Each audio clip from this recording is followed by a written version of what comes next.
গতকালের ভিডিও তোমরা দেখেছো আর তোমাদেরকে বলেওছিলাম যদি একটা দিন যদি রোদ লাগে তাহলে আমার গাছের গোড়া পুরো শুকিয়ে একদম ঝুরঝুরে হয়ে যাবে। হ্যাঁ, সেরকমই যেমন কথা তেমনই কাজ। সত্যি কথাই, যখন বৃষ্টি যেহেতু হয়নি সেই কারণে গাছের গোড়াগুলো বেশ ঝুরঝুরেই আছে। তো সেই কারণে আজ বিকেলবেলা আমি নিয়ে আসলাম হচ্ছে ফাঙ্গিসাইড, আর ফাঙ্গিসাইড সাফ আমি ইউজ করি। তো এটা একটু গাছের গোড়ায় দিয়ে দিচ্ছি, তাতে পিঁপড়ে টিপড়ে কিছু ধরবে না। পিঁপড়ে না ধরলে গাছটাও অনেক সুস্থ সবল থাকে এবং গ্রোথটাও ভালো হয়। তো আমি এই ফাঙ্গিসাইডটা ইউজ করি।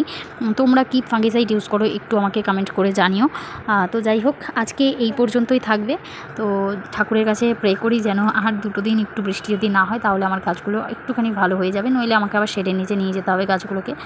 তো যাই হোক, আমার এই ছোট্ট ছোট্ট গাছগুলো তোমাদের কেমন লাগছে অবশ্যই একটু কমেন্টে জানিয়ে দিও। আর কবে যে ফল পাবো ভগবানই জানে। উফ, কতদিন ধরে যে ওয়েট করছি। যেদিন ডালগুলো বসিয়েছিলাম সেদিন ভীষণ এক্সাইটেড ছিলাম যে এই ডালের থেকে কবে চারা তৈরি হবে, আর এখন ভীষণ পরিমাণে এক্সাইটেড রয়েছি কবে আমি এই গাছগুলোর মধ্যে ফল দেখতে পাবো। তোমরা একটু বলে যাও তো বন্ধুরা যে আমি কবে এই গাছগুলোর থেকে ফল পাবো।